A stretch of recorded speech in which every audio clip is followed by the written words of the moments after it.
atrás a gente estava na posse de um pastor de uma das nossas missões lá da igreja, e o garotinho olhou para mim e disse assim: é hoje que o pastor vai ser possuído? Eu falei: não, ele vai ser empossado, né? Então, assim, não confunda, né? Pastor Wilson vai ser empossado, não vai ser possuído nesta noite, né? Se for também, né, talvez seja uma possessão positiva, né, pelo Espírito Santo, algo assim, né? Eu quero convidar você a abrir sua Bíblia lá em Hebreus 13, apenas o verso 17. Eu quero, até de forma rápida aqui, compartilhar uma reflexão sobre esse texto. Sei que há vários pastores aqui, o tema hoje, evidentemente, claro, nós precisamos falar sobre o ministério pastoral, mas a minha intenção nesta noite é deixar algum tipo de instrução, de provocação, para que igreja e pastores pensem, né, sobre essa questão do ministério, né? Eu estou no Ministério Batista há 25 anos, né? Fez já esse ano. Eu falo sempre que eu não tenho muita experiência, porque eu fui pastor de poucas igrejas, né? Na verdade, a Primeira de Americana é a terceira igreja que eu sou pastor. Eu tive ministérios longos e estou lá apenas 4 para 5 anos, mais ou menos, né? Somos uma equipe de pastores e a gente está ali trabalhando em Americana. Antes estive em Extrema, Minas Gerais. Não sou mineiro. Minha mãe era mineira, né? E eu fui pastor ali durante um período em Minas Gerais, por isso que eu peguei fluência na língua, né? Tem gente que me ouve, acha que eu sou mineiro, mas não sou não. Eu apenas aprendi a falar o mineirês bem assim lá. Depois fui pastor em Nova Odessa, a cidade que eu moro até hoje, que é do lado de Americana, 14 anos e meio numa igreja ali, e agora estamos ali na Primeira de Americana, servindo ao Senhor com essa área específica de famílias, né? Focado num trabalho com famílias. Achou aí, Hebreus 13, 17? Há várias versões, eu sei que os irmãos conhecem as diversas formas, né, que se fala sobre líderes, ou pastores, ou guias. Mas eu quero ler na versão da NVI que diz assim: obedeçam aos seus líderes, ou pastores, e submetam-se à autoridade deles. Eles cuidam de vocês como quem deve prestar contas. Obedeçam-lhes, para que o trabalho deles seja uma alegria e não um peso, pois isso não seria proveitoso para vocês. Antes da gente adentrar na reflexão desse versículo, é sempre bom lembrar que este versículo ele é precedido de um outro versículo muito parecido. Aliás, até a referência, né, nesses números que nós temos hoje de capítulo de versículo é bem parecido. Nós lemos Hebreus 13, 17, mas Hebreus 13, 7 é muito semelhante. Diz assim: lembrem-se dos seus líderes que lhes falaram a palavra de Deus. Observem bem o resultado da vida que tiveram e imitem a sua fé.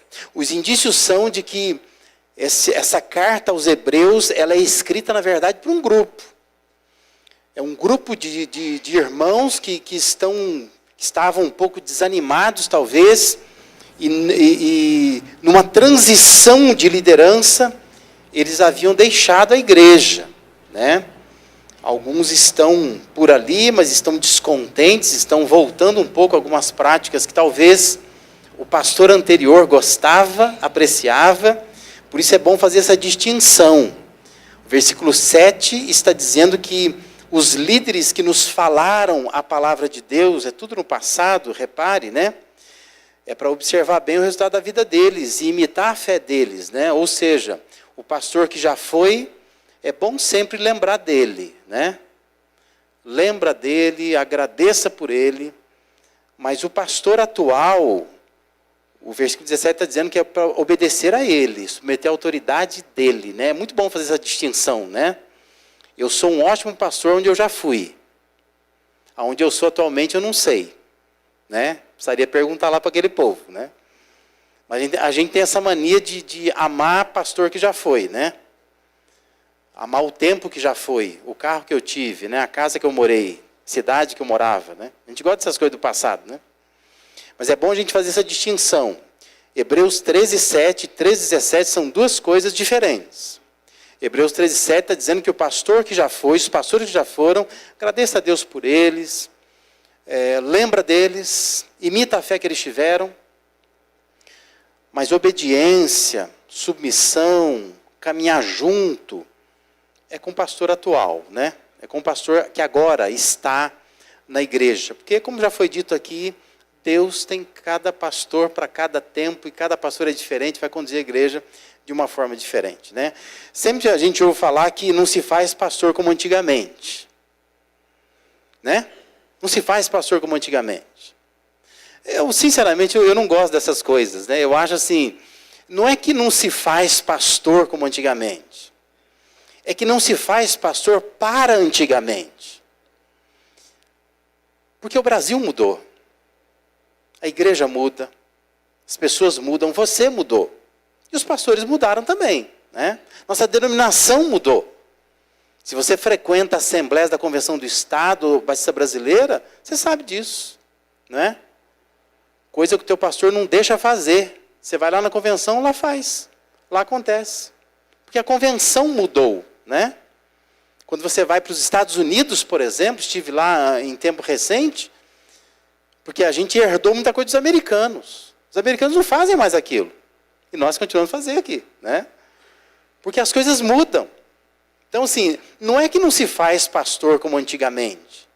É que os pastores são para esse tempo de agora, né? Eu tenho 2 filhos pastores.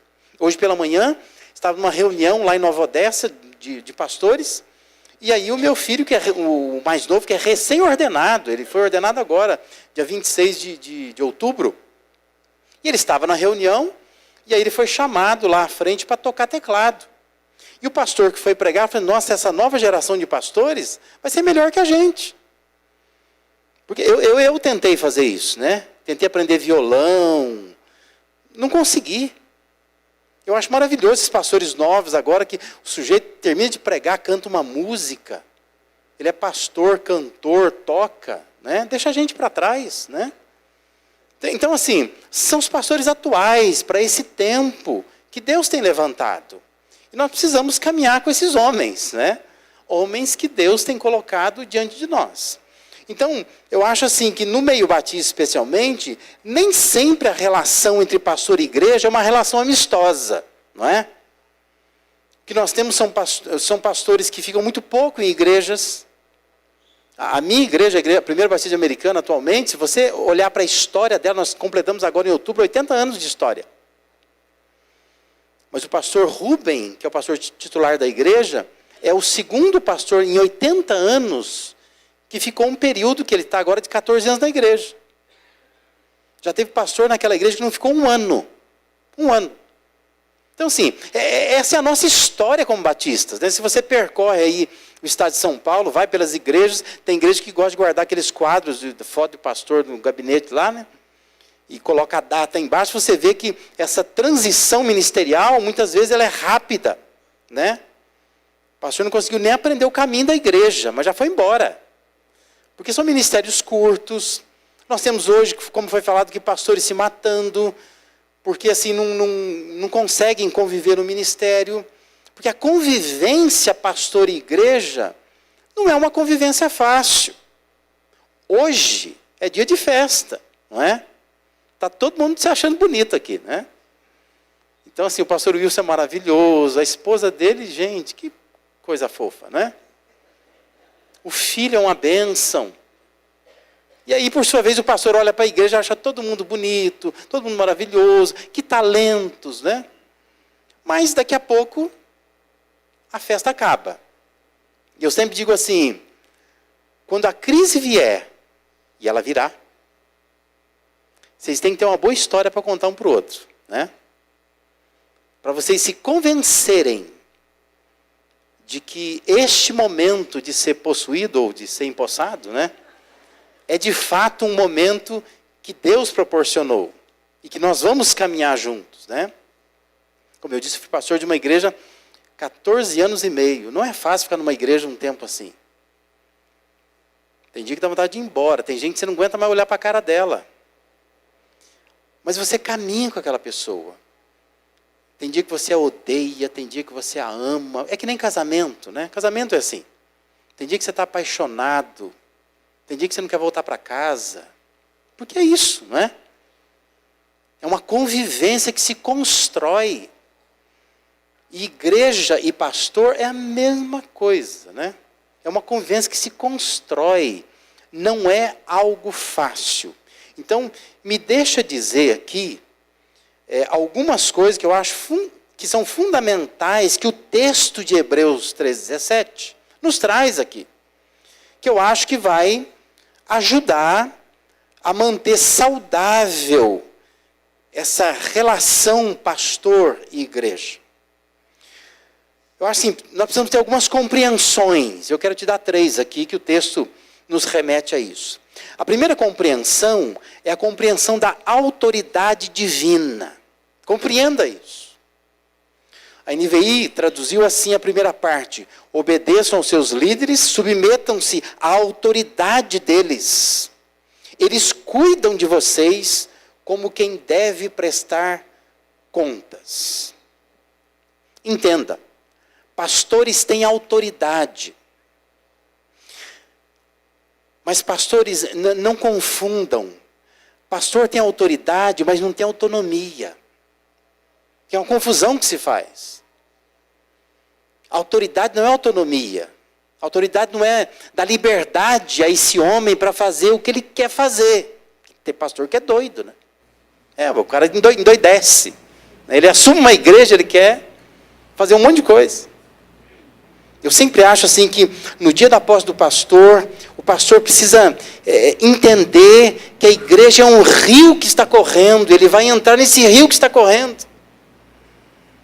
Eu participo de muitas posses de pastor, né? Às vezes me admira a palavra do pastor na sua posse, né?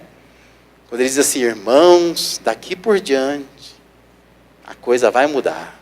Porque dá a impressão de que a igreja não fazia nada, que a igreja não era nada, que não significava nada. Agora vai começar uma história nessa igreja que vocês vão ver, não é? Não é assim. Na verdade, assim, Deus está fazendo alguma coisa neste lugar. E Deus, então, está dando agora a graça para que o pastor Wilson participe disto, não é? Essa igreja tem quantos anos? 35 anos. 35 anos de história, não é? Alguns irmãos, talvez, que começaram, se doaram neste lugar, já partiram. Já estão na glória. Outros estão aqui firmes. Deve ter irmãos aqui que viram muita coisa acontecer, né? Que ajudaram, talvez, a construir este templo e tudo que tem aqui. Irmãos de grande valor. Então, o pastor tem sim autoridade, mas não tem autonomia. Para ter liberdade de fazer o que quer. Não pode ser assim. Por isso que é interessante que o texto, ele diz assim, que é para obedecer aos pastores, para submeter a eles, porque eles têm autoridade. Mas diz assim, eles cuidam de vocês como quem deve prestar contas. O pastor não tem autonomia. Ele presta contas a alguém. E esse alguém, no caso do texto aqui, é Deus, né? Nós, pastores, caminhamos debaixo do temor de Deus. Nós não podemos nos desviar daquilo que Deus quer para nós. Então nós temos autoridade, mas não temos autonomia. E aí é importante que se entenda que a autoridade do pastor não significa assim que, nossa, eu nunca vou discordar do pastor. Eu sempre vou fazer o que ele manda. Não. Mas eu acho assim que a igreja precisa entender que diante de nós, Deus colocou um homem, onde Deus exerce a sua autoridade por meio deste homem, neste tempo. E nós vamos segui-lo, né? Porque nós cremos que ele é a autoridade sobre nós. Entenda, a autoridade do pastor não tem nada a ver com o curso que ele fez, que seminário que ele estudou. A autoridade do pastor não tem nada a ver com o tempo de ministério que ele tem. Se ele tem cabelo branco ou não tem cabelo. Se ele já tem muitos anos de vida ou não, não é isso. A autoridade do pastor tem a ver com Deus colocando ele como autoridade naquela igreja. Amém? Se a igreja compreender que o pastor é uma autoridade dada por Deus para nos comandar, para que Deus faça algo por nós, através deste homem, a relação entre pastor e igreja será saudável. Se o pastor entender que tem sim autoridade dada por Deus, mas é uma autoridade que não tem autonomia, ele precisa prestar contas a Deus. Essa relação pastor-igreja será uma relação saudável. Entenda isso. Entenda a autoridade. Nós precisamos ter noção de autoridade. Nós somos um povo, a nossa geração é uma geração que não sabe mais o que é autoridade. Não sabe. Não respeita ninguém. Nada. Respeita semáforo, não respeita polícia, né? Não respeitamos nada. Professor na escola não respeita. É claro que na igreja não vai ser diferente, né? Nós estamos muito mais inclinados a não submeter a autoridade. E todos nós nos tornamos pessoas autônomas. Mas é importante que o pastor entenda a sua autoridade, vinda de Deus, e ele vai prestar contas dessa autoridade. Importante que a igreja entenda que o pastor é uma autoridade que está sobre ela. Uma outra coisa de se compreender, que eu acho que vai manter a relação igreja-pastor muito saudável, é a compreensão da humanidade pastoral. O texto vai dizer que eles cuidam de vocês, obedeçam-lhes para que o trabalho deles seja uma alegria e não um peso. As versões mais antigas, né, como a revista atualizada do Almeida, traduziu para que eles façam com alegria esse trabalho e não gemendo. Imaginou o pastor fazer o trabalho gemendo, né? Onde leva o sujeito a uma depressão, né, e a um suicídio. Porque, de fato, assim, existem muitas igrejas que fazem o pastor gemer. Que não é fácil, né? Judiam do homem. O homem é chamado por Deus, estudou para isso, tem know-how, que a gente diz, não é? Poderia ser muito útil na vida da igreja, mas a igreja não deixa o homem trabalhar, né? E aí ele geme, ele sofre. E nós precisamos entender que este homem que Deus coloca sobre nós como autoridade é um ser humano comum, né? É uma ovelha também de Deus. Só que Deus deu a esse homem esta autoridade para cuidar do rebanho. Mas é um ser humano que tem necessidades, né? Que é comum. Tem um pastor lá na nossa região, um carioca, né? Aquele bem marrento mesmo, que tem o jeito de falar bem marrento.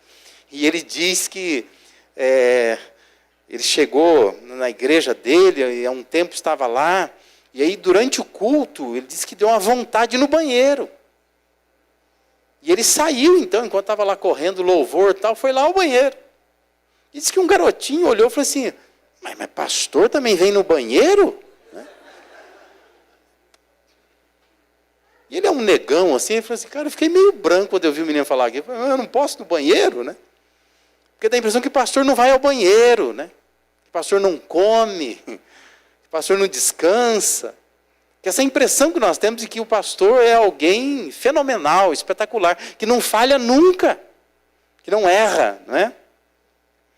Talvez nós, como igreja, precisamos nos preparar melhor para essa humanidade pastoral, né? É difícil imaginar o que o ministério significa quando se está fora dele. Nós não entendemos muito bem o que é o ministério se a gente não estiver lá. As ovelhas acham que pastor é aquele sujeito que ganha bem. Às vezes a pessoa diz assim, o senhor trabalha, né? Quando o senhor trabalhava, onde que o senhor trabalhava? Né? Porque dá a impressão que o trabalho do pastor não é trabalho, né? Ele não trabalha. Ele é um sujeito que ganha bem, que fica só de boa, né? Anda bem arrumado, perfumado. Difícil imaginar o que é o ministério. Quanto tempo se gasta preparando um sermão? Você sabe? Você sabe quanto tempo o pastor gasta preparando o sermão? Sabe quanto tempo leva para recuperar um casamento que está perdido? Que levou anos se perdendo? Você fazer aquele casal ficar junto? Quanto tempo nós gastamos fazendo isso, né? Não é simples assim. Quanto tempo leva para preparar líderes na igreja? Quanta energia o pastor emprega no aconselhamento, lidando com uma pessoa difícil, né? Que aqui em Bauru não tem, mas lá em Americana tem gente difícil, né? Você fala, a pessoa não entende, ela não retorna para o juízo. Cansa a gente, né? Cansa falar. E hoje em dia tem a tal da rede social. Ô coisa! Porque a pessoa ela é incapaz de falar na tua cara. Então ela fica falando na rede social. Então ela põe lá no Facebook dela uma crítica ao pastor da igreja. Mas ela não fala o seu nome nunca. Ela fala assim, meio por cima. Mas dá para entender, né?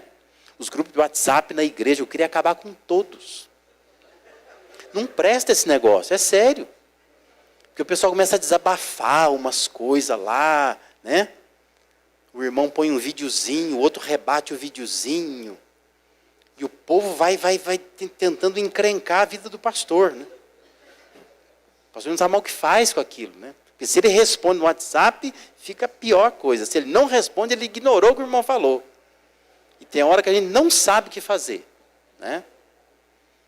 Sinceramente, tem hora que eu não sei o que dizer. Eu tenho vontade de pegar meu carro e sumir, sabe assim? Não tem como ir para um lugar e voltar com o problema resolvido, né? Mas muitas vezes não dá, né? O problema é da gente, você precisa resolver isso. Mas entenda, a humanidade pastoral, o pastor é alguém que precisa fazer esse trabalho com alegria. Não pode ser um peso. Mas muitas igrejas infundem uma tensão ao ministério pastoral que é desnecessário. Não precisa disso, né? O primeiro ministério que eu tive, a primeira assembleia assim, acalorada que eu tive, foi por causa de R$20. R$20. O irmão olhou no relatório, naquela época era o chamado retroprojetor, né? Que você tinha que ajustar a cabecinha do negócio lá, né? E tinha uma transparência. E na transparência aparece lá que naquele mês, eu, o pastor da igreja, gastei R$20 a mais do que a minha verba de combustível. E ali começou uma conversa, mas por que o pastor gastou R$20 a mais? E o tesoureiro vai lá e explica a situação. O irmão não ficou contente, falou, mas eu acho que se a igreja tem uma verba destinada para isso, é essa verba. Se o pastor não tem que gastar mais nada que isso. Não, porque o pastor podia visitar a pé. Por que o pastor tem que usar o Monza dele? Porque eu tinha um Monza na época, é um carro chique, né? Então, assim, e aquilo é um desgaste enorme, né? Infundindo tensão ao ministério do pastor. Mas para que isso, né? Hoje eu fico olhando para trás e falo, meu Deus do céu, né? E é domingo de manhã, assembleia, aí você tem que pregar domingo à noite, né? E você vai para a igreja com aquela vontade, fala, meu Deus, eu vou falar o que para esse povo, né? Porque se eu falo o que eu estou pensando, eu estou falando de encomenda. Então, vamos ler o Salmo 23, né? Vamos, né? É sério, eu fiz isso mesmo. Vamos ler o Salmo 23, vamos pensar no Senhor, nosso pastor, nada nos faltará, né? Inclusive R$20 não falta, né? Mas assim, é difícil. Porque, puxa vida, né? Por que você quer colocar dificuldade no ministério do pastor? Tem gente que gosta disso. Ele gosta de botar dificuldade no ministério do pastor. Ele quer emperrar a engrenagem, né? Por que isso? Entenda que o pastor ele é humano. Ele pode errar às vezes, ele pode falar uma coisa que ele não pensou, né? Nós sabemos que qualquer empresa consciente, ela sabe que o funcionário, ele rende mais, ele produz mais se ele estiver feliz e contente. Igreja não é empresa, pastor não é funcionário, mas a Bíblia diz que a igreja precisa atentar para essa necessidade humana que o pastor tem de se sentir realizado no seu trabalho, de fazer isso com leveza, com tranquilidade, sentir que a igreja o apoia. e não fica simplesmente colocando atenção no ministério dele, não entendendo que ele é uma pessoa humana, que ele também tem essa necessidade. Entenda isso, a relação do pastor e da igreja vai ser melhor, vai ser mais saudável, mais duradoura, mais satisfatória, se houver uma compreensão de que o pastor é humano. E às vezes até precisa ajudar o pastor. Precisa dizer para ele, pastor, vai tirar férias. Porque tem pastor que não tira, que não cuida de si, que não descansa, né? Segunda-feira, é segunda-feira folga o pastor aqui? Não descansa. Lá em Americana tem um problema, o pessoal morre na segunda-feira. Eu já falei, pessoal, vocês não podiam agendar para morrer em outro dia?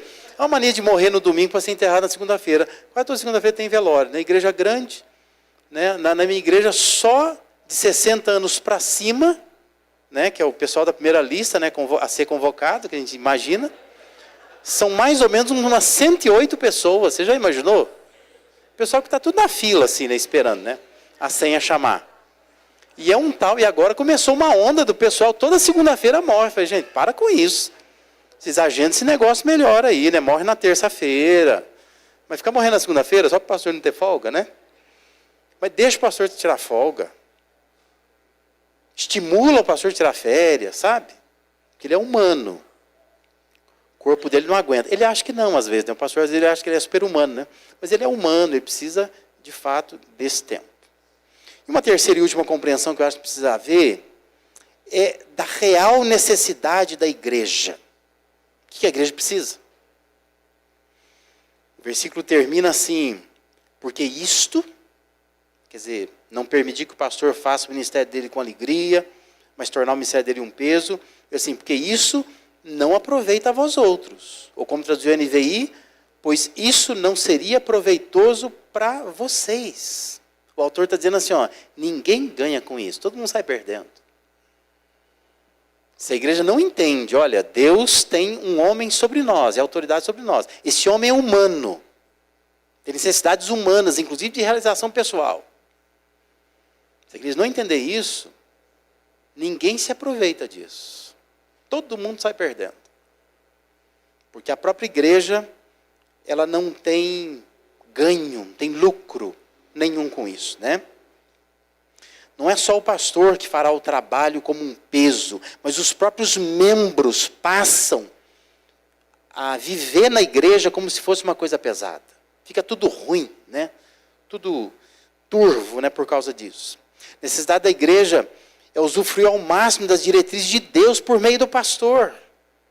Então, quanto mais esse canal estiver livre, nessa parceria, tiver de fato assim, junta, né? Pessoal comprometido um com o outro, igreja e pastor, melhor será, muito melhor será. Porque não é proveitoso que a igreja dificulte o ministério. Porque a real necessidade da igreja é que ela possa crescer, é isso que a igreja precisa, crescer. E o pastor está aqui para isso. Sempre falo que pastor é que nem dia do casamento, né? Eu não sei quantos casamentos eu já fiz na vida. Muitos. Esse ano eu já fiz um monte. Mas eu nunca vi um casal chegar no altar assim e dizer, olha, eu estou aqui porque eu quero ser infeliz. Estou querendo arrebentar minha vida mesmo. Mulher feia, horrorosa. Mas é com ela que eu quero casar, porque eu estou afim mesmo de... Já viu alguém assim? Eu não acho assim que a igreja... Tá, assim, não, o pastor Wilson, eu quero que ele venha aqui porque eu quero acabar com essa igreja. Esse é o sentimento? Não. Eu acho assim que os irmãos estão vendo em todo o processo, né, de sucessão pastoral como uma coisa de Deus. Nós queremos ser felizes, não é? O pastor Wilson também não está assim, essa igreja aqui, olha, é a última igreja que eu queria vir, mas eu vou vir porque eu quero me arrebentar, eu quero ser infeliz. Ele não está com esse pensamento. Ele está vindo assim, nossa, isso aqui é uma igreja preciosa, direção de Deus para mim, né? O irmão já disse, né? Até Jesus voltar, Ou até ele partir, eu quero ficar aqui. Esse é o sentimento. Agora, pode ser que daqui 2, 3 anos, se esqueça de tudo isso, né? Então, é aí que precisa lembrar, qual é a real necessidade da igreja? Essa alegria, não é? É disso que a gente gosta. A gente não quer ficar brigando em assembleia, a gente não quer ficar partindo para cima um do outro, né? A gente quer alegria, cultos alegres, igreja cheia, povo festivo. Como é que se faz isso? Igreja e pastor caminhem juntos. Entenda a organização que Deus fez. Deus quer pastorear os irmãos. Só que Deus não vai vir aqui. Deus coloca alguém. E para esse tempo, Deus estará aqui por meio do pastor Wilson. Não é? E Deus fará a obra dele por meio desse pastor. E os irmãos serão bênção na vida dele. Porque Deus também vai agir na vida dos irmãos para abençoar a vida dele. E serão felizes, né? Manterão a alegria de hoje.